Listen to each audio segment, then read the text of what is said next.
आदमी ना यही सोचता रहता है कि आज इन्वेस्टमेंट करूंगा, कल इन्वेस्टमेंट करूंगा, और ये सोचते सोचते ना इन्वेस्टमेंट इतनी महंगी हो गई है कि अगर हम गुड़गांव की बात करें तो गुड़गांव में 2 करोड़ 2.5 करोड़ से नीचे कुछ आता ही नहीं है।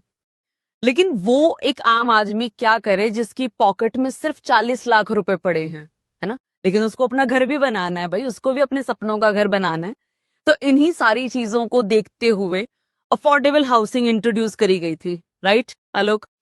और मुझे ऐसा लगता है कि सबसे बढ़िया इन्वेस्टमेंट है, क्योंकि रिटर्न बहुत अच्छे आते हैं, और कल को अगर आप रेंटल लेते हैं तो बहुत बढ़िया आते हैं। अफोर्डेबल हाउसिंग की जो स्कीम थी वो सरकार ने इसलिए लॉन्च की थी कि आम आदमियों के या मिडिल क्लास जो फैमिलीज हैं उनके भी उनको घर मिल सके। बिल्कुल, सरकार ने अपनी तरफ से ये बहुत ही योजना तो बहुत अच्छी इंट्रोड्यूस करी है।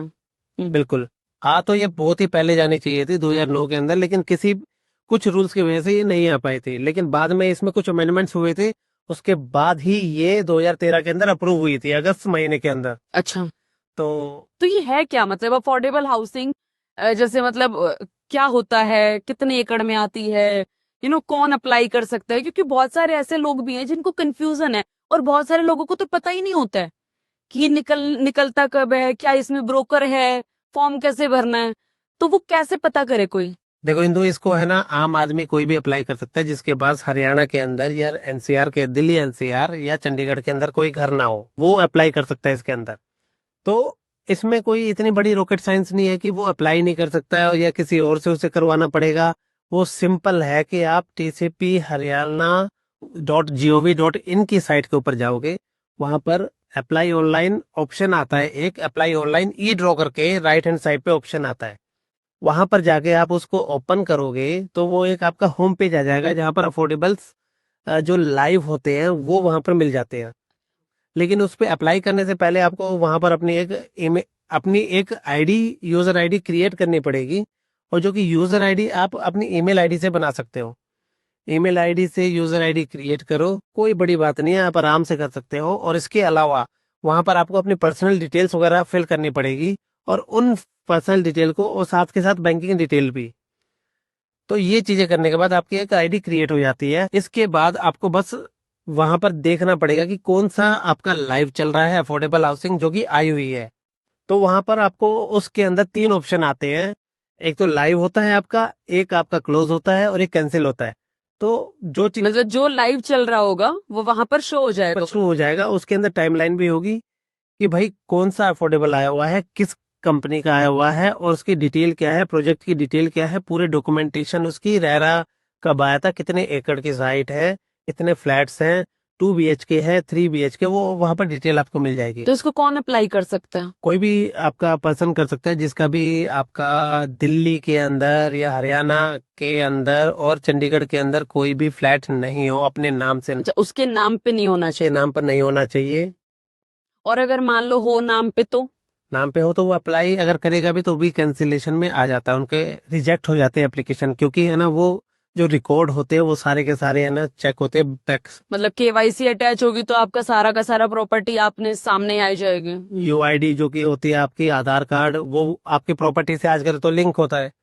और आपके लैंड रिकॉर्ड्स या जो भी होते हैं आपकी हुडा के रिकॉर्ड्स के अंदर आपका इजीली मिल जाता है। तो ये तो शायद ये आई बिलीव, मुझे याद है कि बहुत पहले ना 2010 या 11 में शायद सिग्नेचर ग्लोबल का अफोर्डेबल आया था, क्योंकि I used to work with SMC global. तो तब मुझे पता लगा था कि सिग्नेचर ग्लोबल वालों ने कोई अफोर्डेबल निकाला है। और वही अभी मतलब पिछले साल जो आए थे वो 30 लाख रुपए का आया था। क्योंकि अब रेट बढ़ चुके हैं। और अब रेट बढ़ चुका है। स्टार्टिंग में जब आए थे ये तकरीबन, ये कह सकते हो कि 1 BHK भी आता है इसके अंदर, 2 भी आता है और 3 भी आता है। तो कहीं ना कहीं 16 लाख रुपए का या 14 लाख रुपए के आसपास का ये प्राइस पर स्क्वायर फीट कितना रहता है इसमें? पर स्क्वायर फीट जब ये लॉन्च हुए थे तो कहीं ना कहीं 4,000 रुपए पर स्क्वायर फीट के अराउंड था इनका रेट। गवर्नमेंट की तरफ से गाइडलाइन थी कि भाई एक ही साइज और एक ही प्राइस के ऊपर ये लोगों को दिए जाएंगे, इसमें आप बढ़ा नहीं सकते रेट को, साइजेस सेम ही रहेंगे। 650 स्क्वायर फीट के 650 स्क्वायर फीट के अराउंड ये साइज रहते हैं इसके। अच्छा, ये मिनिमम 5 एकड़ से शुरू होती है ये टाउनशिप। सोहना सेक्टर 7 में ROF का ही आ रहा है, रेरा आ चुका है इसका, और वो अपकमिंग है अफोर्डेबल। आप लोग भी अगर इसके बारे में जानकारी चाहते हैं तो इसका अभी लाइव नहीं हुआ है और टीसीपी की साइट पे आएगा, तो आप इसको चेक कर सकते हो, राइट? और इवन हम लोग एक काम और भी कर देंगे आलोक, नेक्स्ट वीडियो में जब लिंक आएगा ना, उस दिन हम एक वीडियो भी बना देंगे, क्योंकि बहुत सारे लोगों को ना, ठीक है फॉर्म भरना आसान होता है, बट स्टिल लोगों को नहीं पता होता कि योगो कि भाई कैसे भरना है फॉर्म, तो वो भी हम आपको लाइव दिखा देंगे। इतनी बड़ी बात नहीं होती है, कोई भी फॉर्म भर सकता है। आपने अपने कॉलेज टाइम पे या स्कूल में कोई भी फॉर्म भरे होंगे, अपनी बेसिकली अपनी डॉक्यूमेंट, अपनी खुद की डिटेल ही, पर्सनल डिटेल डालनी पड़ती है। तो डिटेल को कोई भी डाल सकता है। वो वहां पर आपको पेन से लिखना होता था, यहाँ पर आपको इलेक्ट्रॉनिक तरीके से आपको उसके अंदर एंटर करना है और सबमिट करना है। तो इसका प्रोसेस क्या रहेगा? मान लो जैसे फॉर्म फॉर्म लाइव हो गया, तो कैसे भरना है वो फॉर्म? मतलब जैसे कि कितनी फीस जाती है उसकी, या क्या प्रोसेस रहता है, कितनी क्या अमाउंट से इसकी फॉर्म फिलिंग होती है? बिल्कुल। इसके अंदर जब भी लाइव होगा, कि मैंने इनिशियल लेवल पे तो मैंने आपको बता ही दिया कि आप एक अपनी ईमेल आईडी के थ्रू अपनी एक यूजर आईडी क्रिएट कर लो उसके ऊपर। और जो यूजर आईडी क्रिएट करोगे, उस यूजर आईडी के थ्रू ही आपको लॉगिन करना है। जब लाइव हो जाएगा, उस प्रोजेक्ट के अंदर क्लिक करोगे तो वहां पर अप्लाई का ऑप्शन आता है। आप उसके ऊपर सीधा अप्लाई कर सकते हो, क्योंकि ऑलरेडी सारी डिटेल आपकी जा चुकी होगी। वहां पर आपका एक इनिशियल अमाउंट होता है फॉर्म फिलअप करने के लिए, वो कितना होता है? 590 रुपए के आसपास होता है, जो कि नॉन रिफंडेबल होता है। इसके अलावा 2 BHK या 3 BHK की सपोज की 1,45,000 से लेके 1,55,000 रुपीज के अराउंड आपको पे करना पड़ता है। इसके अंदर आपको कुछ डॉक्यूमेंटेशन अपलोड करने पड़ते हैं, और साथ में एक एफिडेविट लगता है कि जिसमें मेंशन होता है कि भाई आपका हरियाणा के अंदर, दिल्ली के अंदर या चंडीगढ़ के अंदर कोई भी फ्लैट आपके नाम पर नहीं है। वो उसका एक एफिडेविट होता है, वो भी अपलोड करना पड़ता है। और बाकी 2-3 और चीजें होती है, आधार, UID और बैंक की डिटेल्स वगैरह, वो डाल के फिर आप अप्लाई करते हैं उसके अंदर। फिर लास्ट लिंक आता है आपका पेमेंट का। पेमेंट आप करोगे 1,45,000 के अराउंड, आप मान के चल दिए कि इसी के हेर फेर में ही आता है। और वो पे करने के बाद फिर आपका एप्लीकेशन प्रोसेस हो जाती है। अच्छा, फिर आपको ड्रॉ का वेट करना पड़ता है। तो अगर ड्रॉ में मान लो ना निकले तो? वही चीज मैं बताना चाहता हूँ कि जो आपने एफिडेविट दिया, उसको चेक किया जाता है बैकएंड पे। जब उनकी तरफ से चेकिंग हो जाती है कि भाई इनके नाम पर कोई भी प्रॉपर्टी नहीं? प्रॉपर्टी नहीं है, तो फिर वो एलिजिबल हो जाता है ड्रॉ के लिए। अगर बाई चांस अगर आपके नाम पर हुई और वहां पर मैच हो गया, तो फिर वो आपका फॉर्म रिजेक्ट हो जाता है। अच्छा, और वो जो हमने पैसा 1.5 लाख दिया हुआ है, वो रिफंड हो जाता है आपका। कितने दिन में? 30 to 45 डेज के अंदर आपका पैसा रिटर्न आ जाता है। अच्छा।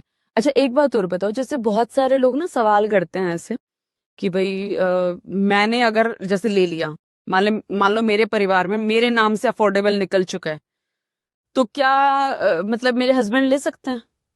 नहीं, हस्बैंड और वाइफ दोनों एक हुआ। एक ही यूनिट माना जाता है इनको। हम्म। आइदर हस्बैंड के नाम हो और वाइफ के नाम हो, तो उसमें दूसरा आदमी नहीं कर सकता अप्लाई। और जैसे अप्लाई करेगा तो फिर वही चीज है कि रिजेक्शन आए। तो मतलब एक परिवार में सिर्फ एक ही मिलेगा? ओके। एंड इसमें एप्रिसिएशन कैसे रहता है? मान लो अगर अब एक चीज और मैं बताना चाहूंगा कि डिपेंडेंट बच्चे होते हैं, हस्बैंड वाइफ और उनके डिपेंडेंट बच्चे, ये सारा एक ही माना जाता है, एक ही परिवार। वो एक परिवार के नाम पे एक ही हो सकता है। बाकी अगर इंडिपेंडेंट बच्चे हो गए हैं तो वो अपने नाम पर भर सकते हैं। अच्छा, और वही अब इन्वेस्टमेंट कर रहे तो एक सवाल भी आता है, भाई आज हमने इतना लगा दिया तो कल को कितना हो जाएगा? ये सवाल बहुत होता है भाई, मेरे दिमाग में भी यही है कि भाई अगर मैं इतने पैसे लगा रही हूँ तो मेरा कितना हो जाएगा एप्रिसिएशन टिल पोजेशन? देखो, आजकल लैंड के रेट्स तो काफी बढ़ चुके हैं, जिसकी वजह से गुड़गांव के अंदर तो ऑलमोस्ट ये आने बंद हो चुके हैं अफोर्डेबल, क्योंकि है ना, हाँ, अब तो बंद हो गया, लैंड कॉस्ट इतनी बढ़ गई है, कंस्ट्रक्शन कॉस्ट बढ़ गई है। कॉस्ट बढ़ गई है, तो कहीं ना कहीं वो फिर उस प्राइस के अंदर वो डिलीवर कर पाना मुश्किल है बिल्डर के लिए।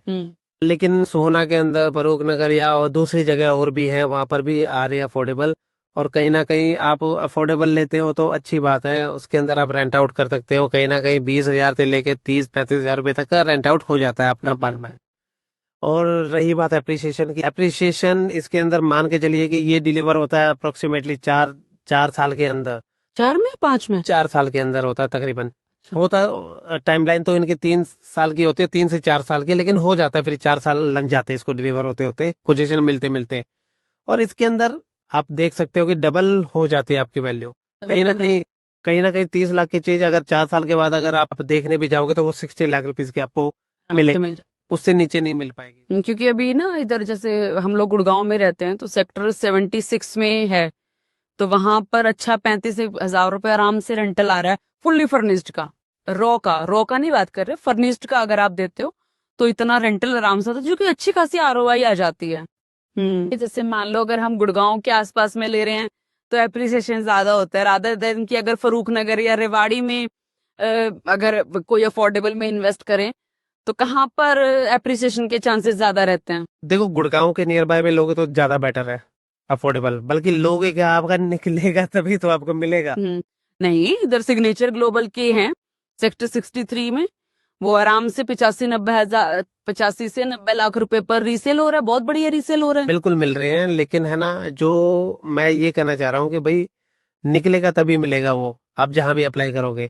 क्योंकि आजकल अफोर्डेबल का सबको नॉलेज हो गई है कि भाई अफोर्डेबल भी फ्लैट्स होते हैं, जैसे दिल्ली में डीडीए के फ्लैट्स होते हैं, और बहुत ही सस्ते रेट पे मिल जाते हैं, और इसमें आप जाके रह भी सकते हो ऐसे। और यार एक बात हो रहा है, 30-35 लाख रुपए में और क्या ही आता है, मतलब इससे अच्छी तो क्या ही इन्वेस्टमेंट होगी भाई, एक 2 कमरे का आपको घर मिल रहा है और इससे ज्यादा क्या चाहिए। आपने अभी पूछा कि भाई कहाँ पर लेना चाहिए, दूर लेना चाहिए या गुड़गांव के पास लेना चाहिए।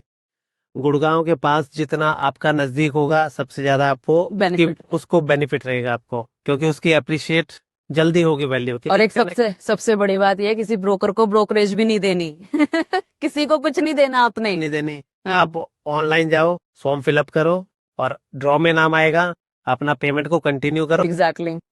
एंड एक काम करते हैं आलोक, बेस्ट ये रहेगा, हमने ये वीडियो तो बना ली, अब इसके नेक्स्ट वीडियो बना देंगे, जब ये लाइव होएगा ना तो लाइव दिखाएंगे तो ज्यादा बेटर तरीके से हम समझा पाएंगे, और भी ज्यादा। लाइव होगा तो फिर जिस तरीके से भरा जाता है फॉर्म, उसका एक वो हम लाइव स्क्रीन पर आपको बता देंगे, डेमो वीडियो बना के हम आपके साथ शेयर कर देंगे, जिससे कि आपको कोई भी परेशानी ना आए फॉर्म भरने के अंदर। एग्जैक्टली। अच्छा आलोक, एक और बात मेरे दिमाग में आ रही है, जैसे मान लो हमने अफोर्डेबल ले लिया, तो मैंने ये सुना हुआ है कि जब अफोर्डेबल हम लोग लेते हैं ना तो उसके 1 साल के बाद रजिस्ट्री होती है। बेच कब सकते हैं, मान लो अगर किसी ने बेचना है तो रीसेल कब कर सकता है? हिंदू, 1 साल के बाद रजिस्ट्री नहीं होती। जब अफोर्डेबल का पोजीशन मिलता है, आप रजिस्ट्री उसी टाइम करवा सकते हो, उसमें कोई प्रॉब्लम नहीं होती है। लेकिन वहां पर दिक्कत क्या आती है, लोग सोचते हैं कि हम पोजीशन करते ही उसको बेच देंगे, पोजीशन करते ही हम उसको बेच देंगे, लेकिन वहां पर सरकार की तरफ से कैपिंग लगी होती है। पोजीशन या रजिस्ट्री आपने जो भी करवाया, उसके 1 साल के बाद तक भी 1 साल के अंदर अंदर आप उसको सेल आउट नहीं कर सकते। और अगर कोई कर देता है तो लीगल एक्शन भी लिया जा सकता अगर है। आप कर देते हो और बाई चांस उन कोई कंप्लेन डाल देता है, और अगर उनको पता चल जाता है गवर्नमेंट को, अफोर्डेबल हाउसिंग जो भी स्कीम है उसके अंतर्गत, तो उनका फ्लैट कैंसिल भी हो सकता है। तो इसलिए तो एक बात बताओ, ये जो तो इसलिए बिल्कुल नहीं बेचना। नहीं, मेरे दिमाग में एक सवाल आ रहा था, जैसे कि ये तो 1 साल के बाद तो ठीक है, चलो जी रजिस्ट्री हो जाएगी, उससे पहले तो शायद वो जीपीए पे होता है। मैं बताता हूँ आपको, जीपे वीपे कुछ नहीं होता है। जीपे होते है जनरल पावर ऑफ अटॉर्नी।